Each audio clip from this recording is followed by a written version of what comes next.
মালয়েশিয়ার আজকের নিউজ সমাধান কে করবে?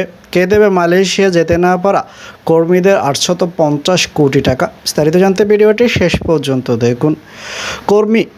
বিদেশি কর্মী নেবে না ব্রাজিল?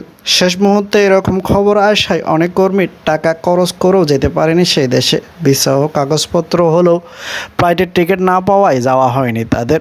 আবাসিক কল্যাণ ও বৈদেশিক কর্মসংস্থান মন্ত্রণালয়ের তথ্য অনুযায়ী 16,970 জন কর্মী বিদেশে মালয়েশিয়ায় যেতে পারেনি। কর্মী প্রতি 5 লাখ টাকা হিসাবে 848 কোটি 50 লাখ টাকা আটকে আছে জনশক্তি রপ্তানিকারকদের কাছে। অর্থ ফেরতের জন্য 2 দফা সময় বেঁধে দেওয়া হলেও বেশিরভাগ কর্মী কোনো টাকাও বুঝে পায়নি। এ নিয়ে বাংলা অনেক প্রতিবেদনও হয়েছে। মালয়েশিয়া সরকার গত বছরের 31 মে পর্যন্ত সময় নির্ধারণ করে দেয় কর্মী নেওয়ার জন্য। সিদ্ধান্ত ছিল 2023 সালে 31 মার্চের পর নতুন করে আর কর্মী চাহিদাপত্র ইস্যু করবে না তারা।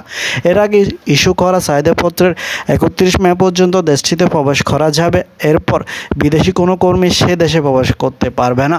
তবে সে সিদ্ধান্তের পর অনেকেই কাগজপত্র ঠিক থাকলেও শেষ মুহূর্তে প্লেনের টিকিটের ব্যবস্থা করতে পারেন রিকভারি এজেন্সি, যার ফলে অনেক কর্মী মালয়েশিয়া যাওয়ার স্বপ্ন ভেস্তে যায়। প্রবাসী কল্যাণ ও বৈদেশিক কর্মসংস্থান মন্ত্রণালয় জানায়, গত 31 মে পর্যন্ত জনশক্তি কর্মসংস্থান ও প্রশিক্ষণ ব্যুরো থেকে 4,93,642 জনকে ছাড়পত্র দেওয়া হয়।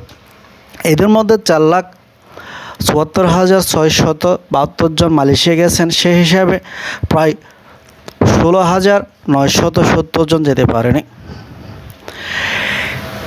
এইসব কর্মী সম্পূর্ণ অর্থ রিকভারি এজেন্সিদের পরিশোধ করার কথা ছিল। জনশক্তি রপ্তানিকারকদের সংগঠন Bangladesh association of international recovery agency বাইরার মাধ্যমে সেটি নিষ্পত্তি হওয়ার কথা থাকলেও তেমনটি এখনও হয়নি।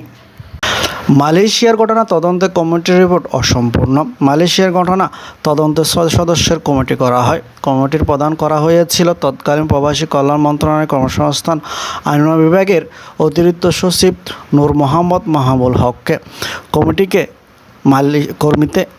কর্মীদের মালয়েশিয়া পাঠাতে ব্যর্থতার কারণ অনুসন্ধানের পাশাপাশি বিদেশে যেতে ইচ্ছুকদের হয়রানি বন্ধ এবং ভবিষ্যতে এই ধরনের পরিস্থিতি মোকাবেলা করণীয় নির্ধারণের সুপারিশ করা হতো।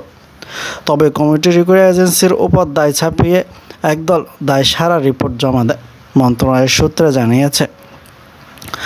কমিটির রিপোর্টে সরকার নির্ধারিত অভিবাসন ব্যয়ের অতিরিক্ত অর্থ নেওয়ার কথা বলা হয়েছে। তবে কোনো এজেন্সি কোনো কর্মী পাঠাতে পারেনি তার ধারণা ছিল রিপোর্টে অস্পষ্ট। তদন্ত প্রতিবেদনে তখনকার সংসদীয় স্থায়ী কমিটিতে পর্যালোচনার জন্য পাঠানো হয়। তারপরও প্রতিবেদন পূর্ণাঙ্গ নয়। তবে বলা জানা যায়, কারণ যেতে না পারা কর্মীদের প্রকৃত সংখ্যা তদন্ত প্রতিবেদন উল্লেখ করা হয়নি। এছাড়া তদন্তের সময় কমিটির কাছে কর্মীদের প্রায় 4,000 অভিযোগ জমা পড়েছিল। টাকা দিয়ে দিশেহারা যেতে না পারা কর্মীরা। নীলফামারীর সুজন গত কয়েক মাস ধরে দালালকে খুঁজে বেড়াচ্ছেন। মালয়েশিয়া পাঠানোর কথা বলে 4 লাখ টাকা নিয়েছিল দালাল। বাকি 1,20,000 টাকা মালয়েশিয়া যাওয়ার পর দেওয়ার কথা ছিল। তবে সুজন ফ্লাইটের টিকিট আর হাতে পায়নি। 31 মে পর্যন্ত ঢাকায় শাহজালাল আন্তর্জাতিক বিমানবন্দরে অবস্থান করে চলে আসে। এরপর থেকে তার টাকা উদ্ধার করতে পারছেন না। পুরো অর্থ ফেরত পাওয়া নিয়ে দোয়াশা। মন্ত্রণালয়ের কর্মকর্তাদের সঙ্গে কথা বলে জানা যায়, মালয়েশিয়া যেতে না পারা কর্মীদের অর্থ ফেরত পেতে জটিলতা তৈরি হয়েছে। এজেন্সি অর্থ ফেরতের আশ্বাস দিলেও পুরো অর্থ না পাওয়ার সংখ্যাই বেশি। প্রবাসী কল্যাণ বৈদেশিক কর্মসংস্থান মন্ত্রণালয়ের একজন ঊর্ধ্বতন কর্মকর্তা বলেন, কর্মীরা বিদেশে যেতে দালালের মাধ্যমে অনেকে রিকভারি এজেন্সির শরণাপন্ন হয়।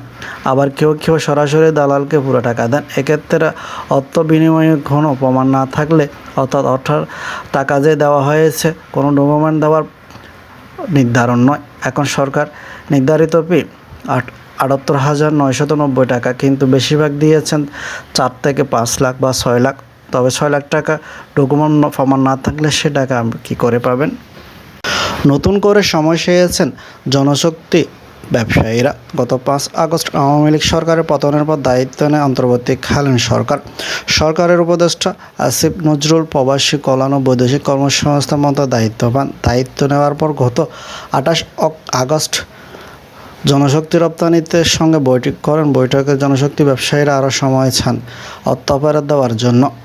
তাদের অর্থ ফেরত দিতে 10 দিনের সময় দেওয়া হয়। বৈঠকে সিদ্ধান্ত হয় সেই এজেন্সির কাছে পাসপোর্ট জমা দেওয়ার হয়েছে বলে ফেরত পাবে। তবে রিকোয়েস্ট এজেন্সিদের সংগঠন বাইরের অধিকাংশ নেতা এখন আছেন আত্মগোপনে।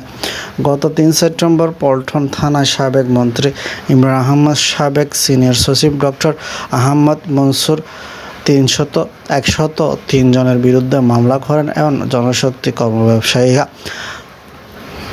মালয়েশিয়া সিন্ডিকেট নিয়ে তদন্ত করছে দুদক। সাবেক অর্থমন্ত্রী রহমা মুস্তাফা কামালের স্ত্রী কাশিম কামাল, মেয়ে নাসিবা কামাল, ফেনী 2 থেকে নির্বাচিত আওয়ামী লীগের সাবেক সংসদ সদস্য নিজামুদ্দিন হাজারে, ফেনী 3 আসনের সাবেক সংসদ সদস্য জেনারেল মাসুদ উদ্দিন চৌধুরী এবং ঢাকায় 20 আসনের সংসদ সদস্য বেনজির আহমেদ সহ তাদের সহযোগীদের বিরুদ্ধে অনুসন্ধান শুরু করেছেন দুর্নীতি দমন কমিশন। মালয়েশিয়া শ্রম বিভাগ চক্রের অন্যতম সদস্য হিসেবে